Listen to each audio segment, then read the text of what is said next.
गुरु नानक पातशाह का पवन गुरु पानी पिता माता तख्त महत्व पवन गुरु समझो पानी को पिता समझो तो धरती को माता समझो। सिर्फ श्लोक पढ़ना नहीं करना मायने धरती माँ का सत्कार करना प्यार करना है सामना है जहर ना पाना सरबत का भला ताई होगा जी असी जहर रहत की करेंगे सरबत का भला होगा जी असी लोगों को जहर खुआई जावे तो सरबत का भले तो असी दूर गुरु नानक की फिलासफी तो दूर हो गए तो धक्के खाते करते ਤੇ ਸਾਨੂੰ जो गुरु नानक साहब ने सानू सिखाया जो उपदेश दिता है ਉਹਦੇ ਮੁਤਾਬਕ ਸਾਨੂੰ ਆਪਣਾ ਜੀਵਨ ਜਿਉਣਾ ਚਾਹੀਦਾ। ਕੁਦਰਤੀ ਦਾਤਾਂ ਦੀਆਂ ਸਾਨੂੰ ਮੇਰੇ ਕੁਦਰਤੀ ਦਾਤਾਂ ਦੀ ਜਿਹੜੀ ਹੈ ਹਰ ਵਕਤ ਅਰਦਾਸ ਕਰਨੀ ਚਾਹੀਦੀ ਹੈ। ਉਹਨਾਂ ਦੀ ਕੁਦਰਤੀ ਦਾਤਾਂ ਦੀ ਰੱਖਿਆ ਵਾਸਤੇ ਪਾਣੀ ਵਾਸਤੇ ਤਾਂ ਹੀ ਸਾਡੇ ਦੇਸ਼ ਵਿੱਚ ਪਾਣੀ ਦੀ ਇੱਜ਼ਤ ਹੁੰਦੀ ਸੀ। ਗੰਗਾ ਦੀ ਜਿਹੜੀ ਹੈ ਨਾ ਕੀਤੀ ਜਾਂਦੀ ਸੀ ਪੂਜਾ, ਉਹ ਪਾਣੀ ਦੀ ਪੂਜਾ ਕੀਤੀ ਜਾਂਦੀ ਸੀ। ਪਾਣੀ ਨੂੰ ਪਿਤਾ ਸਮਝਿਆ ਜਾਂਦਾ ਸੀ। ਅਸੀਂ ਕਹਿੰਦੇ ਹਿੰਦੂਆਂ ਦਾ ਹਿੰਦੂਆਂ ਦਾ ਹਿੰਦੂਆਂ ਦਾ ਹਿੰਦੂਆਂ ਦਾ ਹਿੰਦੂਆਂ ਦਾ ਕੀ ਹੈ ਸਾਡਾ ਕਲਚਰ। ਅਸੀਂ ਧਰਤੀ ਨੂੰ ਮੱਥਾ ਟੇਕਦੇ ਹਾਂ, ਪਾਣੀ ਨੂੰ ਅਸੀਂ ਨਮਸਕਾਰ ਕਰਦੇ ਹਾਂ ਜੋ ਕਿ ਕੁਦਰਤੀ ਦਾਤਾ ਨਾਲ ਸਾਡਾ ਜੀਵਨ ਨਹੀਂ ਹੈ, ਜੀਵਨ ਹੀ ਸੰਭਵ ਨਹੀਂ ਹੈ। ਪਹਿਲਾਂ ਪਾਣੀ ਜੀਵ ਹੈ ਜਿੱਥਾ ਰਿਹਾ ਸਭ ਕੋਈ। ਇਸ ਕਰਕੇ ਸਾਨੂੰ ਪਾਣੀ ਦੀ ਸਵੱਛ ਰੱਖਣਾ, ਸਾਨੂੰ ਆਪ ਉਹਦੀ ਨਾ ਲੋੜ ਪਵੇ, ਆਪਣੇ ਅਸੀਂ ਨਾ ਪਾਵਾਂਗੇ ਜ਼ਹਿਰ ਤਾਂ ਸਾਡਾ ਪਾਣੀ ਆਪੇ ਸਾਫ਼ ਹੋ ਜਾਣਾ। ਇਸ ਕਰਕੇ ਸਾਨੂੰ ਫਿਰ ਜ਼ਹਿਰਾਂ ਦੀ ਲੋੜ ਹੈ ਨਾ ਆਰਓ ਦੀ ਲੋੜ ਪੈਣੀ ਹੈ। पानी भी साफ मिलेगा, पेड़ में बीमारियां तो दूर हो जाएगी। गुड़ खाओ पीनी बंद करो खाने, ये भी प्रचार करना चाहिए सब सारे। सिंगल संस्था अपना वध तो वध प्रचार कर रही है इस गल पिछे। धन्यवाद, बड़े उत्तर विचार जिवें भैन जी ने गल की सी कि आर्थिकता में कौन कंट्रोल कर रहा, वो जोगिंदर सिंह तूर जी का लेख है जो पिंगलवाड़े ने छपाया छोटा बुकलेट बना के, और मैनू उत्ते नोरा पढ़ने का मौका मिला। एक बार पढ़िया दो तीजी बार फिर पढ़िया क्योंकि मन के इन्नी ज्यादा अच्छी बन गई कि ये की हो रहा। अमेरिका ने अपने राष्ट्रपति किदा मारे समय समय और किदा उन्होंने कंट्रोल किया, सोने किवें कैप्चर किया और आर्थिकता जी सी उदों किदा उन्होंने नुकसान जरा पहुंचाया। तो ये सारे जो विज्ञानियों के लेख पढ़ी गया तो बड़ा नॉलेज में वाधा होंगे कि असल कंट्रोल जिवें हुण इस वेले साडे ते राज CIA का चल रहा, मोदी उन्होंने फीला है तो कहने तो भाव भी समय समय किसी वे KGB का रशिया का चलता सीगा बोलबाला। सो ये जिहड़ियां किताबां पिंगलवाड़े वालों छपाईयां जांदियां इन्होंने जरूर आपां नूं पढ़ना चाहिए क्योंकि नॉलेज दे विच बड़ा वाधा इंसाना ने मेहनत की कोई नवे शुरू किए गुड़ बनाने वास्ते बीबी जी ने बड़ा जोर लाया भी गुड़ नैचुरल वाले पास चलिया जाए। इधर चमियारी लागे सुखदेव सिंह ने वो बना रहे हैं। उन्होंने भी जो रियलिटी नाल फेस किया कहते जी मैं एग्रीकल्चर डिपार्टमेंट दे विच सीगा ते साडा एक जिहड़े हैगे सी जिथे कमाल लगा हुआ सी उत्थे कुछ मजदूर मर गए जिहड़े उन्होंने दवाई पाउंदे मर गए सीगे ते कहते सही गए वेखण ते दवाई मैनूं भी चढ़ गई। 3 दिन मैं भी बेहोश रहा, फिर मैं नौकरी छड़ दी। फिर मैं कहा कि ये तो गलती काम ही सारा कुछ हो रहा। फिर उन्हें बिना दवाई तो बिना खाद तो गुड़ बनाना शुरू किया। हुण उहदे गुड़ की जिहड़ी डिमांड है लोग जिहड़े विआहां ते डब्बे ने उहदे गुड़ ਉਹਦੇ ਕੋਲੋਂ ਗੁੜ ਲੈ ਕੇ ਉਹ ਵੇਚਦੇ ਨੇ, ਉਹਦੀ ਡਿਮਾਂਡ ਹੀ ਰਹਿੰਦੀ ਹੈ ਹਮੇਸ਼ਾ। ਸੋ ਇਹ ਨਵਾਂ ਕੰਮ ਕਰਨ ਲਈ ਸਾਨੂੰ ਕੁਝ ਆਪਣੇ ਆਤਮ ਚਿੰਤਨ ਜਿਹੜਾ ਨਾ ਉਹ ਬਹੁਤ ਜ਼ਰੂਰੀ ਹੈ। ਤੇ ਮੈਂ ਆਪਣੇ ਆਪ ਮਹਿਸੂਸ ਕੀਤਾ ਕਿ ਜਿਹੜੇ ਬੀਬੀ ਜੀ ਨੇ ਗੱਲਾਂ ਕੀਤੀਆਂ ਨੇ ਉਹਨਾਂ ਨੂੰ ਜੇਕਰ ਅਸੀਂ ਮਹਿਸੂਸ ਕਰੀਏ ਤੇ ਸਾਡਾ ਸੈਮੀਨਾਰ ਚੋਣ ਸਫਲ ਹੋਵੇਗਾ ਤੇ ਅਸੀਂ ਆਪਣਾ ਸਫਲ ਜੀਵਨ ਆਪਾਂ ਖਾਲਸਾ ਕਾਲਜ ਇੱਕ ਅਜਿਹੀ ਸੰਸਥਾ ਹੈ ਜਿਹਦੇ 19 के करीब इंस्टीट्यूशन जोड़े चल रहे हैं। एग्रीकल्चर, वैटरनरी, लॉ कॉलेज, बहुत सारे जो हाल सबजैक्ट आ उत्थे एजुकेशन जी वो दी जाती है। और साडे वीर गुरप्रीत जी डरबी खाना डिस्ट्रिक्ट आप अज कुदरती खेती किवें करिए जां जिहड़े करदे पए आ ਉਹਨੂੰ ਵਧੀਆ ਤਰੀਕੇ ਨਾਲ ਕਿਵੇਂ ਕਰ ਸਕਦੇ ਆ, ਜਿਹੜੇ ਬੰਦਿਆਂ ਨੇ ਸ਼ੁਰੂ ਕਰਨੀ ਹੈ ਉਹਨਾਂ ਨੂੰ ਸ਼ੁਰੂ ਕਰਨ ਦਾ ਸਹੀ ਰਸਤਾ ਕੀ ਹੋਵੇ, ਇਸ ਮੁੱਦੇ ਤੇ ਗੱਲ ਕਰਨ ਵਾਸਤੇ ਇਕੱਠੇ ਹੋਏ ਤੇ ਕਹਿੰਦੇ ਆ ਵੀ ਜੇ ਸ਼ੁਰੂਆਤ ਸਹੀ ਹੋ ਜੇ ਤਾਂ ਅੰਜਾਮ ਵਧੀਆ ਹੁੰਦਾ ਹੈ।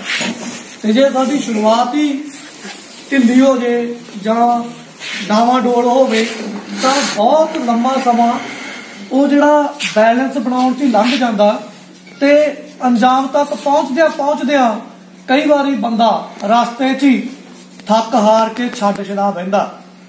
ਤਾਂ ਇਸ ਕਰਕੇ ਜ਼ਰੂਰੀ ਹੈ ਕਿ ਆਪਾਂ ਜਿੰਨੀ ਸਾਡੇ ਕੋਲੇ ਸਮਝ ਹੈ, ਪਰਮਾਤਮਾ ਨੇ ਸਾਰਿਆਂ ਨੂੰ ਬੁੱਧੀ ਵਿਵੇਕ ਨਾਲ ਨਵਾਜ ਕੇ ਭੇਜਿਆ ਧਰਤੀ ਦੇ ਉੱਤੇ, ਪਰ ਗੱਲ ਸਿਰਫ ਇੰਨੀ ਹੈ ਕਿ ਕਿਸੇ ਕੋਲੇ ਬੁੱਧੀ ਇੰਨੀ ਕਾ, ਕਿਸੇ ਕੋਲੇ ਇੰਨੀ ਕਾ, ਕਿਸੇ ਕੋਲੇ ਇੰਨੀ ਹੈ, ਕਿਸੇ ਕੋਲੇ ਇੰਨੀ। ਤਾਂ ਜਿਹਦੇ ਕੋਲੇ ਜਿੰਨੀ ਬੁੱਧੀ ਹੈ, ਜਿੰਨੀ ਸਮਝ ਹੈ, ਉਹਨੂੰ ਹੋਰ ਵੱਡਾ ਕਰੇ, ਉਹਦਾ ਦਾਇਰਾ ਹੋਰ ਮੋਕਲਾ ਕਰੇ, ਆਪਣੀ ਸਮਝ ਨੂੰ ਵੱਡਾ ਕਰੇ, ਗਿਆਨ ਨੂੰ ਵਧਾਵੇ, ਉਹ ਸਾਡੀ ਜ਼ਿੰਮੇਵਾਰੀ ਬਣ ਜਾਂਦੀ। ਪਾਊਡਰ ਹੈ, ਪੱਤਿਆਂ ਦਾ ਪਾਊਡਰ, ਮੈਂ ਉਹਨੂੰ ਪੁੱਛਿਆ ਨਹੀਂ ਕਿਉਂਕਿ ਉਹਦਾ ਵਿਕਸਿਤ ਕੀਤਾ ਹੋਇਆ ਆ। ਉਹ ਇੰਜੈਕਸ਼ਨ ਜਿਹੜਾ ਆ ਇੰਨਾ ਕੁ ਤੇਲ ਠੋਕ ਕੇ ਪਾਊਡਰ ਦੇ ਵਿੱਚ ਭਰ ਕੇ ਉੱਤੇ ਸਾਈਕਲ ਦੇ ਪੈਡਲ ਦੀ ਗੋਲੀ ਲਾ ਦੇਣੀ ਆ। ਪੌਦੇ ਨੂੰ ਉਹਦਾ ਨਾਮ ਮੈਂ ਰੱਖਿਆ ਹਾਰਟੀ ਪੰਕਚਰ। ਹਾਂਜੀ, ਔਰ ਮੈਂ ਉਹਨੂੰ ਕਿਹਾ ਵੀ ਸਾਨੂੰ 50 ਇੰਜੈਕਸ਼ਨ ਭੇਜ ਦਿਓ, 50 ਇੰਜੈਕਸ਼ਨ ਆ ਰਹੇ ਆ। ਇੱਕ ਦੋ ਮੈਂ ਲਿਆਇਆ ਸੀ, ਖਾਲਸਾ ਕਾਲਜ ਵੀ ਦਿਖਾਇਆ ਸੀਗਾ, ਔਰ ਇੱਥੇ ਫਿਰ ਮੈਂ ਉਹ 2-3 ਪੌਦਿਆਂ ਨੂੰ ਇੰਜੈਕਸ਼ਨ ਜਿਹੜਾ ਸੀ ਉਹ ਕੀਤਾ ਵੀ। ਤੇ ਇਹੋ ਜਿਹੇ ਜਿਹੜੇ ਲੋਕ ਆ ਉਹ ਦਿਨ ਰਾਤ ਕੁਛ ਨਾ ਕੁਛ ਕੰਮ ਕਰਦੇ ਰਹਿੰਦੇ ਆ। ਇੱਥੇ ਪਿੰਗਲਵਾੜੇ ਅਸੀਂ ਖੇਤੀ ਕਰਦੇ ਆ ਕਿਉਂਕਿ ਸੰਸਥਾ ਆ, ਸੰਸਥਾ ਦਾ ਖਿਆਲ ਤੁਹਾਨੂੰ ਆ, ਲੋਕਾਂ ਨੂੰ ਆ, ਸਾਨੂੰ ਨਿਗਾ, ਕਿਉਂਕਿ ਅਸੀਂ ਐਕਸਪੈਰੀਮੈਂਟ ਕਰਾਂਗੇ, ਕਿਸੇ ਵੇਲੇ ਘਾਟਾ ਵੀ ਹੋ ਜਾਏਗਾ ਤੇ ਸੰਸਥਾ ਜਿਹੜੀ ਆ ਇਹ ਸਹਿਣ ਕਰ ਜਾਂਦੀ ਆ। ਪਰ ਇਹ ਸਾਰਾ ਜਿਹੜਾ ਪੰਗਾ ਲੈ ਰਹੇ ਆ, ਜਿਵੇਂ ਗੁਰਪ੍ਰੀਤ ਏਡੀ ਵੱਡੀ ਸੇਵਾ ਕਰ ਰਿਹਾ, ਇਹ ਪਬਲਿਕ ਵਾਸਤੇ ਆ, ਕਿਸਾਨਾਂ ਵਾਸਤੇ ਆ। Bio control lab Khalsa college ਵਿੱਚ ਖੋਲ੍ਹੀ ਗਈ ਆ। ਉਹਦੇ ਵਿੱਚ ਉਸ ਲੈਬ ਦੇ 2 ਪੋਰਸ਼ਨ ਹੁੰਦੇ ਆ। ਉਹਦੇ ਵਿੱਚ ਬਾਕਸ ਲੈ ਕੇ, ਵੈਂਟੀਲੇਸ਼ਨ ਬਾਕਸ ਹੋਣਾ ਚਾਹੀਦਾ, ਉਹਦੇ ਵਿੱਚ ਵਾਈਟ ਜਵਾਰ ਕ੍ਰਸ਼ ਕਰਕੇ ਪਾਈ ਜਾਂਦੀ, ਉਹਦੇ ਵਿੱਚ ਐਗ ਪਾ ਕੇ ਰੱਖੇ ਜਾਂਦੇ ਆ। 35 ਤੋਂ 45 ਦਿਨਾਂ ਬਾਅਦ ਕੌਰਸੇਰਾ ਸਫੈਲੋਨਿਕਾ ਤਿਆਰ ਹੋ ਜਾਂਦਾ। ਉਹਦੇ ਐਗ ਲੈ ਕੇ ਉਸ ਕਮਰੇ ਦੀ ਹਿਊਮਿਡਿਟੀ 24 ਘੰਟੇ 70 ਤੋਂ 80 ਰੱਖਣੀ ਪਏਗੀ ਸਾਨੂੰ। ਉਸ ਤੋਂ ਬਾਅਦ ਦੂਸਰੇ ਕਮਰੇ ਦੇ ਵਿੱਚ ਲਿਜਾ ਕੇ ਸਿੰਪਲ ਕਾਰਡ ਲੈ ਕੇ ਇਹਦੇ ਉੱਪਰ ਲਾਏ ਜਾਂਦੇ ਆ। ਇਸ ਕਾਰਡ ਦੇ ਉੱਪਰ 20,000 ਐਗ ਲੱਗਾ।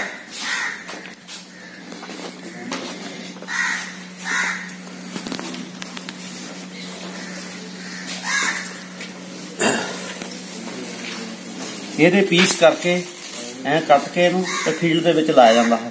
ਠੀਕ ਹੈ, ਇਹ ਜਿਵੇਂ ਗੰਨੇ ਦੇ ਵਿੱਚ ਛੇਕ ਹੁੰਦਾ ਹੈ, ਇਸ ਤਰ੍ਹਾਂ ਹੀ ਜਿੱਥੇ ਝੋਨੇ ਦੇ ਵਿੱਚ ਜਿਹੜੀਆਂ ਮੁੰਜਰਾਂ ਸੁੱਕ ਜਾਂਦੀਆਂ ਹਨ, ਇੱਕ ਤਰ੍ਹਾਂ ਮੱਕੀ ਦੇ ਵਿੱਚ ਜਿਹੜਾ ਤਣੇ ਦਾ ਗੰਡੂਆ ਪੈਂਦਾ ਹੈ, ਕਪਾਹ ਦੇ ਵਿੱਚ ਜਿਹੜਾ ਛੇਕ ਪੈਂਦਾ ਹੈ, ਇਸ ਤਰ੍ਹਾਂ ਹੀ ਬਤਾਊਆਂ ਦੇ ਵਿੱਚ ਜਿਹੜੇ ਛੇਕ ਪੈਂਦੇ ਹਨ, ਟਮਾਟਰਾਂ ਦੇ ਵਿੱਚ ਛੇਕ ਪੈਂਦੇ ਹਨ, ਉਹਨਾਂ ਦਾ ਕੈਮੀਕਲ ਕੰਟਰੋਲ ਕੋਈ ਨਹੀਂ ਹੈ। ਇਹਨਾਂ ਦੇ ਨਾਲ ਹੀ ਇਹਦੇ ਨਾਲ ਕੰਟਰੋਲ ਕੀਤਾ ਜਾਂਦਾ ਹੈ।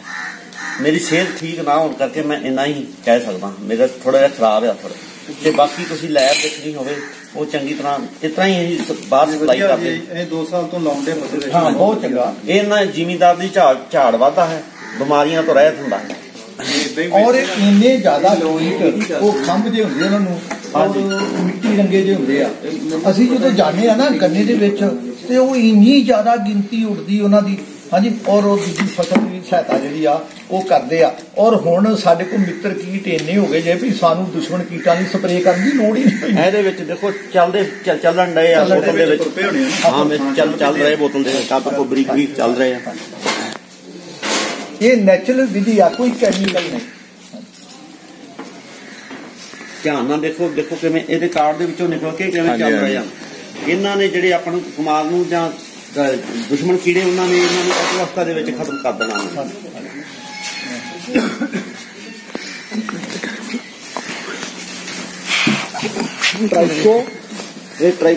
ਟ੍ਰਾਈਕੋ ਕਾਰਡ ਆ, ਇਹਦਾ ਨਾਮ ਹੈ ਟ੍ਰਾਈਕੋਗ੍ਰਾਮਾ ਕਿਲੋਨਸ ਦਾ ਸਪੀਸੀ ਆ। ਟ੍ਰਾਈਕੋਗ੍ਰਾਮਾ ਕਿਲੋਨਸ ਸਪੀਸੀ ਹੈ।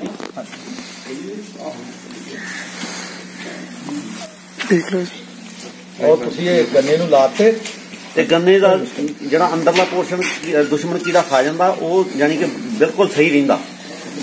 ਉਹਦੇ ਨਾਲ ਜ਼ਿਮੀਂਦਾਰ ਦਾ ਝਾੜ ਵੱਧਦਾ। ਇਹ ਪੇਪਰ ਟੇਪ ਮਾਸਾ ਲੈ ਕੇ ਇਹ ਇੰਨੀ ਕਿਹਦੇ ਨਾਲ ਲਾਈ, ਬਾਕੀ ਆਗ ਨਾਲ ਜੋੜ ਦਿੱਤੀ। ਅੱਛਾ, ਉਹਦੇ ਪੱਤੇ ਨਾਲ ਜੀ ਪੱਤੇ ਨਾਲ। ਹਾਂਜੀ ਡਾਕਟਰ ਸਾਹਿਬ 1 ਏਕੜ 'ਚ ਕਿੰਨੇ ਲਾਉਣੇ ਜੀ? ਇਹ ਤੁਸੀਂ ਅਸੀਂ ਤੇ ਲਾਈਨਾਂ 'ਚ ਲਾਉਣੇ ਆ ਨਾ, ਇੱਕ ਲਾਈਨ 'ਚ 2 ਪੀਸ ਪਤਲੇ। ਠੀਕ ਹੈ। ਇਸ ਤਰ੍ਹਾਂ ਟੇਪ ਦੇ ਨਾਲ ਪੱਤੇ ਨਾਲ ਆਏ ਜਾਣੇ ਆ। ਕਿਸੇ ਕੋਈ ਵੇਸਟ ਵੀ ਹੋ ਗਿਆ ਉਹਨੇ ਦੂਜੀ ਲਾਈਨ 'ਚ ਆਪੇ ਚੱਲ ਜਾਣਾ। ਇਹ ਬਹੁਤ ਵਧੀਆ ਵਿਧੀ। ਅਪ੍ਰੈਲ ਮਹੀਨੇ ਤੋਂ ਸ਼ੁਰੂ ਕਰਨੇ ਆ। ਅਪ੍ਰੈਲ, ਮਈ, ਜੂਨ, ਜੁਲਾਈ, ਅਗਸਤ, ਸਤੰਬਰ, ਅਕਤੂਬਰ ਜਿਹੜਾ ਅਗੇਤਾ ਗੜੂ ਆ, ਫਿਰ ਤੁਹਾਡਾ ਟੌਪ ਦਾ ਬੋਰਰ ਆ, ਫਿਰ ਤੁਹਾਡਾ ਸਟਾਕ ਬੋਰਰ, ਉਹਨਾਂ ਨੂੰ ਇਹ ਕੰਟਰੋਲ ਕਰਦੀ ਹੈ। 10 ਤੋਂ 12 ਦਿਨ ਬਾਅਦ ਰਿਪੀਟ ਕਰੀ ਜਾਣਾ। ਸਾਈਟ, ਡਾਇਰੈਕਸ਼ਨ ਤੇ ਲੋਕੇਸ਼ਨ ਹਰ ਵਾਰ ਚੇਂਜ ਕਰਨੀ ਆ। ਜਿੱਥੇ ਇੱਕ ਵਾਰ ਕਾਲ ਲੱਗ ਗਿਆ ਉੱਥੇ ਦੁਬਾਰਾ ਨਹੀਂ, ਫਿਰ ਆਪਣੀ ਅਗਲੇ ਛਾੜ ਦੇ ਵਿੱਚ ਅਗਲੇ ਪੋਰਸ਼ਨ ਵਟਾ ਕੇ ਲਾਉਣਾ ਦੁਬਾਰਾ। ਕਿਹੜੀਆਂ ਫਸਲਾਂ 'ਚ ਲਾ ਸਕਦੇ? ਇਹ ਜੀ ਗੰਨੇ ਦੇ ਵਾਸਤੇ, ਝੋਨੇ ਵਾਸਤੇ, ਮੱਕੀ ਵਾਸਤੇ, ਕਪਾਹ ਵਾਸਤੇ, ਇਸ ਤਰ੍ਹਾਂ ਸਬਜ਼ੀਆਂ ਵਾਸਤੇ ਬਤਾਊ ਆ ਗਏ, ਟਮਾਟਰ ਆ ਗਏ, ਭਿੰਡੀ ਆ ਗਈ ਤੁਹਾਡੀ, ਫੇਰ ਆ ਗਿਆ ਤੁਹਾਡੀ ਫੁੱਲ ਗੋਭੀ ਆ ਗਈ। ਇਹਦੇ ਵਿੱਚ ਕਾਮਯਾਬ ਹੈ ਕੰਮ। ਕਿਸੇ ਲਈ ਹਾਨੀਕਾਰਕ ਨਹੀਂ? ਨਾ ਇਹ ਤੇ ਮਿੱਤਰ ਕੀੜੇ ਜਿਹੜੇ ਇਹਨਾਂ ਨੇ ਕਿਹਾ ਭਾਈ ਸਾਹਿਬ ਨੇ ਵੀ ਆਪਾਂ ਤੀਲੀ ਫੜੀ, ਤੀਲੀ ਹੁਣੇ ਜਿਹੜੇ ਫਰੀਦਕੋਟ ਵਾਲੇ ਬੋਲ ਰਹੇ ਸੀ ਵੀ ਤੀਲੀ ਫੜ ਕੇ ਮਿੱਤਰ ਕੀੜੇ ਮਾਰੀ ਨੇ। ਇਹ ਪੈਦਾ ਕਰਕੇ ਜ਼ਿਮੀਂਦਾਰਾਂ ਨੂੰ ਪਹੁੰਚਾਉਣ ਨੇ। ਇਹ ਤੇ ਬੜਾ ਜ਼ਿਆਦਾ ਵਿੱਚ ਘੁੰਮਣ ਡਿਆ ਦਿਸਦੇ ਆ ਬਾਅਦ ਵਿੱਚ। ਹਾਂ, ਇਹਨਾਂ ਜ਼ਿਮੀਂਦਾਰਾਂ ਝਾੜ ਵਾਧਾ ਨਾਲੇ ਸਪਰੇਅ ਦਾ ਕਿਸੇ ਦੀ ਲੋੜ ਹੀ ਨਹੀਂ ਪੈਂਦੀ। ਐਵੇਂ ਦਵਾਈਆਂ ਪਾਈ ਜਾਂਦੇ ਆਪਾਂ ਬਿਨਾਂ ਵਜ੍ਹਾ। ਬਤਾਉ ਤੇ ਲੱਗਦੇ ਨਹੀਂ, ਉਹਨੂੰ ਬਹੁਤ ਪਈ ਜਾਂਦੀ ਥੋੜੀ। ਬਤਾਉ ਸਾਰੇ ਕਾਣੇ ਹੋ ਜਾਂਦੇ ਜਦੋਂ ਆਪਾਂ ਉਹਦਾ ਬੀਜਦੇ ਨੇ। ਜਿਹੜੇ ਬਤਾਉ ਕਾਣਾ ਪੈਂਦਾ ਨਾ ਉਹਦਾ ਇਹਦੇ ਨਾਲ ਦੇਖੋ ਪੂਰਾ ਕੰਟਰੋਲ ਹੋ ਜਾਂਦਾ ਇਹਨਾਂ ਦੇ ਨਾਲ। ਜਿਹੜੀ ਇਸ ਤਰ੍ਹਾਂ ਹੀ ਉਹਦੀ ਗੋਭ ਸੁੱਕਦੀ ਆ ਬਤਾਊਆਂ ਦੀ। ਇਹ ਤੁਸੀਂ ਲੈਬ 'ਚ ਤਿਆਰ ਕਰਦੇ ਹੋ? ਇਹ ਉੱਥੇ ਲੈਬ ਹੈ। ਲੈਬ ਦੇ ਤੁਹਾਡੇ ਕੋਲ ਮਿਲਦੇ ਬਸ। ਹਾਂਜੀ, ਲੈਬ ਦੇ ਵਿੱਚ ਜਿਹੜਾ ਤਣਾ ਸੁੱਕ ਜਾਂਦਾ ਬਤਾਊਆਂ ਦਾ ਉਹ ਵੀ ਇਹਦੇ ਨਾਲ ਠੀਕ ਹੋ ਜਾਣਾ। ਬਤਾਉ ਤੇ ਬਹੁਤ ਜਿਹੜੀ ਪੈਂਦੀ ਗੋਭ ਦੀ ਸੁੰਡੀ। ਹਾਂ, ਗੋਭ ਦੀ ਸੁੰਡੀ ਤੇ ਦੂਜੀ ਤੁਹਾਡੀ ਉਹਦੇ ਕਾਣੇ ਪੈਂਦੇ ਉਹਦਾ ਇਲਾਜ। ਇਸ ਤਰ੍ਹਾਂ ਹੀ ਗੰਨੇ ਦਾ ਗੋਭ ਦੀ ਸੁੰਡੀ ਜਿਹੜੀ ਆ, ਇਸ ਤਰ੍ਹਾਂ ਹੀ ਟਮਾਟਰਾਂ ਦੀ, ਇਸ ਤਰ੍ਹਾਂ ਹੀ ਮੱਕੀ ਦੀ। ਸਭ ਤੋਂ ਜ਼ਿਆਦਾ ਸੁੰਡੀ ਪੈਂਦੀ ਬਤਾਉ ਨੂੰ। ਹਾਂਜੀ, ਬਤਾਉ ਨੂੰ ਪੈਂਦੀ ਬਹੁਤ ਜ਼ਿਆਦਾ। ਹਾਂਜੀ, ਸਾਰੇ ਲਾ ਸਕਦੇ, ਸਾਰੇ ਲਾ ਸਕਦੇ। ਔਰ ਜੇ ਤੁਸੀਂ 2-3 ਸਾਲ ਲਾਏ ਨਾ ਤੇ ਮੁੜ ਕੇ ਅੱਗੋਂ ਤੁਹਾਨੂੰ ਲਾਉਣ ਦੀ ਲੋੜ ਨਹੀਂ। ਇਹਨਾਂ ਨੇ ਜਾ ਕੇ ਇੱਕ ਸ਼ਰਤ ਵੀ ਤੁਹਾਡੀ ਵੱਟ ਦੇ ਉੱਤੇ ਘਾਹ ਹੋਣਾ ਚਾਹੀਦਾ, ਰਾਉਂਡ ਅਪ ਨਹੀਂ ਪਾਉਣੀ। ਸਾਡੀਆਂ ਵੱਟਾਂ ਦੇ ਉੱਤੇ ਤੁਸੀਂ ਦੇਖੋਗੇ, ਤੁਸੀਂ ਕਹਿਣਾ ਇਹ ਵੱਟਾਂ ਦੇ ਉੱਤੇ ਘਾਹ ਆ। ਮੈਂ ਉਹਨਾਂ ਨੂੰ ਕਹਿੰਦਾ ਵੀ ਤੁਹਾਡਾ ਰੈਸਟ ਹਾਊਸ ਤੁਹਾਡਾ ਕਮਰਾ ਆ ਤੇ ਕੀਟ ਦਾ ਰੈਸਟ ਹਾਊਸ ਉਹ ਆ। ਖੇਤ ਨੂੰ ਪਾਣੀ ਲਾਉਂਦੇ ਉਹਦੇ 'ਚ ਛੁਪਦੇ ਆ, ਸਰਦੀ 'ਚ ਉਹਦੇ 'ਚ ਛੁਪ। ਮੈਂ Gurtej Singh from Punjab agri export corporation.